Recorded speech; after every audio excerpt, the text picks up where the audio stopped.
We play and call it work.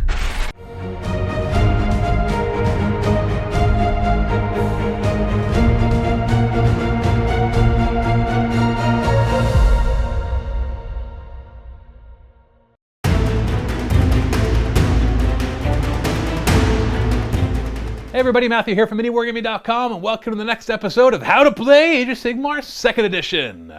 Today we're going to compile two of the phases together, the charge phase and the combat phase. The reason for this is because, well, two things. One, the charge phase is pretty straightforward, and the second reason is the combat phase uses a lot of the same mechanics as the shooting phase, so we only really need to cover the extra things like piling in, but we'll still go over all those things as well, just as a refresher. For the most part. If you want to learn all the ins and outs of attacking, make sure you watch the shooting phase tutorial first, and this one will help to complement that.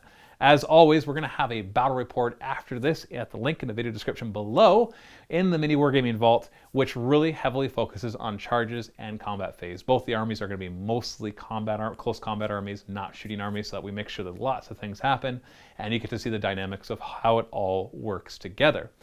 And if you want somebody else to learn how to play Age of Sigmar, but you don't want to teach them, tell them to go to miniwargaming.com/howtoplayaos as an Age of Sigmar. And as always, make sure you subscribe. Click that little bell icon next to subscribe so that you get notified when we post new videos. Let's take a look at the charge and combat phase. In the charge phase, you get to charge with all eligible units. A unit is eligible to charge if A, they are within 12 inches of an enemy unit, B, they have not retreated, and C, they have not run. And I guess D, they are not already within 3 inches of an enemy unit, as they're already engaged in close combat. To charge, select a unit that you wish to make the charge move. I will say that this is Stormcast Eternal's turn, so I'll choose these Liberators. You do not have to select a charge target. You just say they're going to charge, because they are already obviously within 12 inches of an enemy unit. The next thing you do is you roll your charge roll. In this case, I rolled an 8.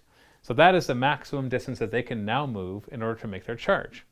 The first model who moves for charging must end within half an inch of an enemy unit.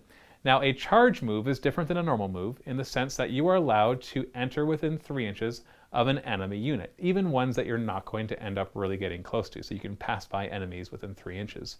But you can't pass through models unless you have the fly rule, just like all the other things that we talked about in the movement phase.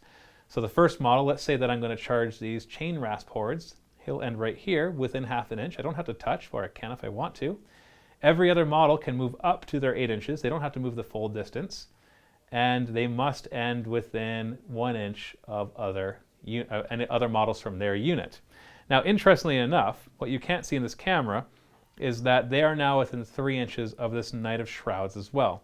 So they are considered to have charged the Knight of Shrouds as well. If we move the Knight of Shrouds a little further away, so he's more than 3 inches away, then they did not engage him, but he might get engaged later on. This might be important in case you have rules that say when a model's charged, this happens, or if a model is charging, this happens, but right here, we're not going to worry about any of those rules. After the Liberators have completed their charge move, we can then select another unit who's eligible to charge and continue on and so forth until all eligible units have charged or the player just doesn't want to charge anymore their units. Only the player whose turn it is allowed to choose units to charge with. Now, I should point out that when I rolled that 8, it was high enough in order to make the charge move, but if I chose not to, if I rolled it first and I'm like, you know what, I don't want to charge them, I could then stop and not have to charge. Also, I can just roll it first and then decide I want to charge something else instead. There's never a target declared at the beginning. But if I don't roll high enough that the first model can end within half an inch of an enemy model, then I can't move them at all. So if, let's say I rolled a 4 and the chain rasp hordes were 5 inches or more away, I can't just move that 4 inches and declare that's my charge. I have to stand still. So I either completely charge or I don't charge at all, whether it's because I didn't roll high enough or because I changed my mind. Now that might come up where there's a unit that's really close to you and one further away, but you want to get to the one that's further away, so you roll and the one closest to you is in range, but the other one isn't. And you're like, nope, I don't want to charge, and you just stop. So it does definitely come up. But that's it. That's all the rules for the charge phase, with exception to what special rules your models might have on their own war scroll. Once all the charges are done, we're actually done the charge phase, and we're going to move now to the combat phase. We're going for a top-down view here so that you can see how it all interacts with the different models and how the pylons and everything else move around. In the combat phase, players take turns activating units and fighting with them. So it's not just the chargers who get to fight. The chargers don't even get to fight first necessarily. It just goes back and forth, starting with whoever's turn it is. So let's say it's the Stormcast Eternal's turn. They get to choose a unit that is within 3 inches of an enemy unit. They can pile in and then make their attacks. So a pile-in is another type of move. And that is that each model in the unit of the chosen unit can move up to 3 inches, but must end at least as close to the nearest enemy model as possible. Model, not unit. So for example, the Stormcast Eternal Liberators, I will activate them first. Each model may move up to 3 inches if they so desire, which usually they do so they can get more weapons in there because they can only reach 1 inch. But they must end at least as close to the nearest enemy model as possible. So for example, this Liberator right here, he's closest probably to one of these two. If it's the same distance, then you have to make sure you end closer to both of them. So he's going to move his 3 inches and engage right here. In fact, he'll probably end up like right about here. He's still closer to that model than where he started. He doesn't have to go in a direct line. This one right here, on the other hand, and remember each of these moves has to end within 1 inch of your unit, otherwise you're not in coherence anymore. This Liberator is closest to this Chain Raspord, so he wouldn't be allowed to move like this, because that ends up further away. So he'd have to end in such a way that he's at least as close to the Chain Raspord as he was before. And then this Liberator, he's as close to that one as well, but he can still do moves like this and go on a diagonal. And then this Prime, well, he's as close to that Rasp as he can get, but he wants to attack the Knight of Shrouds. So he's going to move like this, get within 1 inch of the Shrouds, but he's still technically closer to that Chain Raspord model than he was at the beginning. If you're already touching a model, so you're 0 inches away, then a pile-in could bring you around as long as you keep touching it, because you're still at least as close as you were. Now in this case it wouldn't be allowed because the Prime would be too far away from his own unit. After you've made your pile-in moves, you make your attacks. Now at this point, it's identical to the shooting phase, except that you use your melee weapons instead of your missile weapons. These Liberators, for example, are all armed with Warhammers, and as you can see on their war scroll right here, they have a range of 1 inch. Most weapons will have a range of 1 inch. Some will have a range of 2 inches, allowing them to reach over their teammates to make attacks.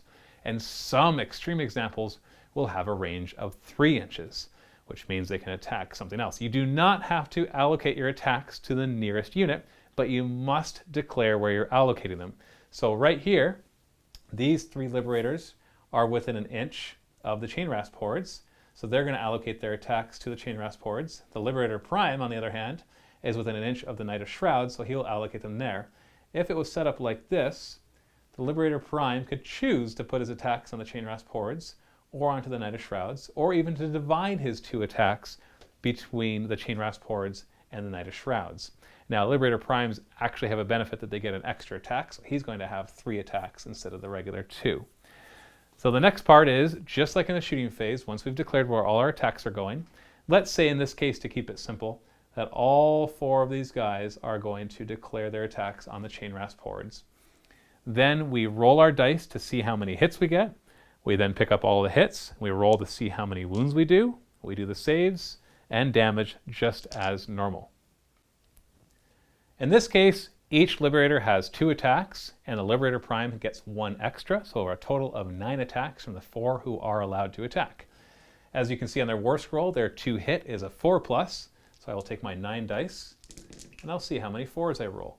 And here I failed with 4 of them, so I'll pull those away, and I will pick up my 5 hits. I then roll to wound. As you can see on their war scroll, their to wound is a 3+, very common to wound. I roll, and unfortunately the 1 and the 2 don't do any damage, and these 3 go through. I then hand those 3 dice to my opponent, or he uses his own dice, doesn't matter, and he makes his saving rolls. And his save rolls for the chain rasp hordes, as we knew from before in the shooting phase, are a 5+. So every 5+ will ignore a wound. He rolls, gets very unlucky, rolls a 2, 2, and a 3. So no saves are actually successful. We then allocate damage by looking at the damage of the weapon. The Liberator's Warhammers have a damage of 1, so each of these successful wounds inflicts 1 damage. We then allocate those wounds, and the player who controls the Chain Rasp hordes gets to choose which ones are removed and slain, because they have 1 wound each. So he's going to take 3 from the back so that he has more models close enough to attack back. And that ends the sequence. Just like in the shooting phase, there could be other modifiers such as rend. Cover is still applicable unless you have charge. So if I charge, I cannot claim the advantage of cover for that turn. The following turn I can start to claim it because I've no longer charged. The only things that you're not going to have to worry about, Lookout Sir does not exist in close combat. So if I were attacking the Knight of Shrouds, I wouldn't get a -1 just because there's another unit nearby. They only get protected from shooting attacks. Once we're in close combat, they are too close for comfort. Once the Liberators have finished their attacks, play then passes to my opponent, who gets to choose a unit to attack back with. Now I can only choose a unit that has enemy units within 3 inches. Both the Chain Rasp hordes and the Knight of Shrouds are able to fight. So let's pick the Knight of Shrouds first. The very first thing he can do is a pile-in move, where he can move up to 3 inches and must end at least as close as he was before. Now he's already touching the Liberator Prime, but he wants to be cheeky. He's going to move 3 inches and come on over here. That way he makes sure that he's really stuck into that combat.